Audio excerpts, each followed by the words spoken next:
All right, Skope TV, we got a special Thanksgiving edition. My man Rico Love. Rico, where you at again? Let my people know where you at again. I'm in New York City right now. I'm at Daddy's house, working on this Dirty Money album. It's that Dirty Money. Now let's get right into my next question. And this involves Diddy. Critics have called out some hip-hop artists from like Dr. Dre and Diddy, Snoop Dogg, for using ghostwriters. What's your view on that? Man, listen. These guys are pioneers. These guys are pioneers. No matter who's writing records for them or contributing to what they're doing, these guys are overseeing. It's not like I'm coming in and telling Diddy what to do at all. He's running the show. So basically, he just says, "All right, this is how I want to say something, and now translate it this way," And he's never been a writer. He's never been a guy who wrote rhymes or nothing like that. I feel like he's true to who he is, and I respect that more than anything because he's honest about it. He's honest about who he is. He don't got to write rhymes. He writes checks. Same thing with Dr. Dre. You think you're going to try to discredit what Dr. Dre has done for the game? You think you're going to try to discredit what Snoop has done for the game? Come on, it's like the pioneers. Fuck out of here. Kill yourself. Don't hate on the legends. Love it. Love it. Now, Rico, how well do you have to know an artist, though, before you can write a song for them? Does it even matter? No. I don't really have to know an artist too well. It's more about knowing what I feel like they're vibing with them and knowing what I think they should say. And some songs in general, some songs you can kind of apply to any type of group of person in certain age groups, I never laid Mista when I wrote Somebody to Love. I didn't even know who she was. Wow. Song in it, did what she was doing. That's beautiful. Now I got 3 questions for you, but I love my next question. I can't wait to hear what you say to this one. What are 1 or 2 songs that you penned that still give you chills when you hear it on the radio and you say, "God, I wrote that song"? Sweet Dreams is gonna have to be Sweet Dreams. I love Energy. I wrote a song for Carrie Hilson called Energy, and what would I have to say? What's the third one? I feel like giving me chills. Boyfriend Number 2. No. I take that back. Boyfriend Number 2 is one of my favorites. But Mario's the single, Thinking About You. Okay. Get chills because of how beautiful the song is and the production and the vocals and everything. It's kind of gives me a rush, But Beyonce more than anything because I might be riding down the street and I look over and girls and I see a car full of girls singing the songs to the top of their lungs and I go to the club and hear people singing and just look at their facial expressions. It's kind of, I don't know, man. It's like, I don't know. It makes me feel like, I don't know, like surreal. It's like is this happening? Like, damn. It's big, man. But even with Throwback, I used to watch people. I performed for 2.5 months on stage with Usher on tour, on the Truth Tour. So I would come out on stage with him and do my rhymes to Throwback, and I would watch people singing the song. 30,000 people at one time singing the song every night, like knowing every word. This song was never a single, and that was big for me. It's amazing. Now, you wrote the Sex and the City theme song, and you're also helping launch the music career of Leighton Meester. Am I saying that name right? Yeah, that's right. Okay, now how much does that help to show your versatility and close even more clients in industry? I mean, I feel like you could work with Taylor Swift or John Mayer. Yeah, man. I mean, that's like I would love to work with those type of artists. Like I said, I don't limit myself at all.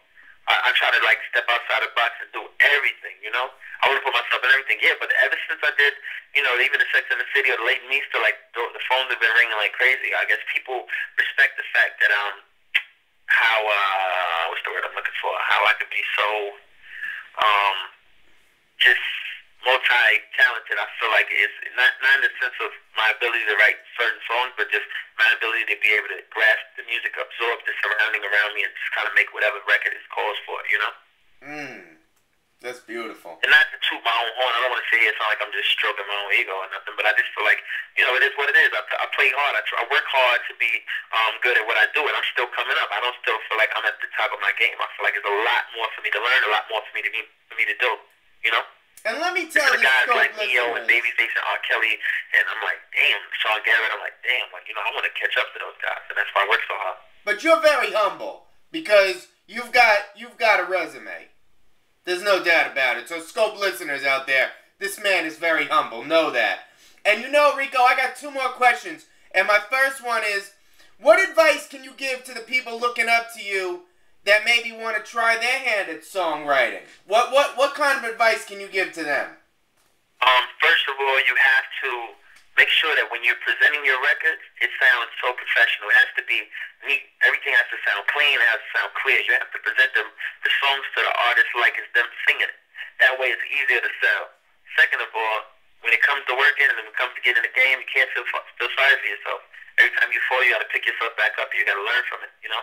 I slept in Jagged Edge's house for like 2 years on their floor, you know? I slept in the Corner Boys' house for a year, like trying to come up. And then now those people are my peers. And now those people are signed under my company. Corner Boys are. And working with different groups of people who kind of like follow me now, who I followed before in the past. I did most of Usher's album. Usher put me on. And now I'm like, did the majority of his record, you know. So you can't make excuses for yourself. You got to just look at every situation and figure out, what am I going to learn for this? What am I going to teach myself from this? How am I going to grow from this, you know? Nobody's going to make any money feeling sorry for themselves. That's beautiful advice. And my people, they're going to listen real clear to that. Now, my final question. Let's go out with a bang, Rico. I just feel like we've had an amazing conversation here. What's coming up for Rico Love? Where can listeners get more from you? Twitter, MySpace, Facebook, please lay it on my people. I want them to swarm you when this thing goes live. You know what's crazy? You're going to laugh at me like right now. I don't have a Twitter or a Facebook or anything.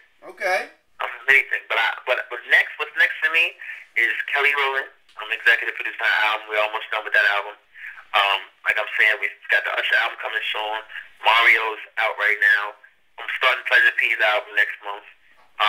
It's just non-stop go. Jamie Foxx, I'm doing a lot of his record. It's just non-stop go, you know. Lady Mista's climbing the charts. Beyonce's at the top of the charts. Thinking About You's climbing the charts.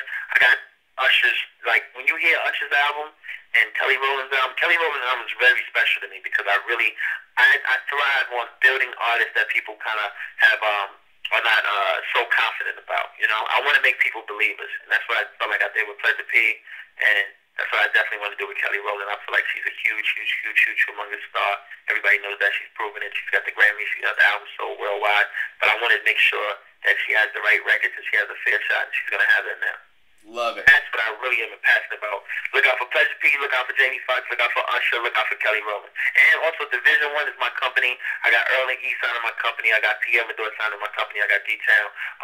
And I'm about to sign a few artists, so I'm going to be developing acts. Me and Puff just talked last night for hours, and we got some things in the work that we're going to be working on too on the television side. And, you know, I just feel like he's taking me under his wing, teaching me a lot of things. So, you know, the sky's the limit. I won't stop. You will see a lot of me. You will hear a lot from me.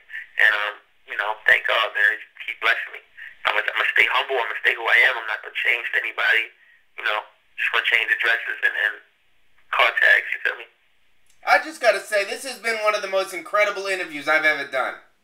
Oh, man. Thank you so much. That means a lot to me, man. I mean, Rico, you are just full of positive energy in a world full of negativity and war and all this craziness.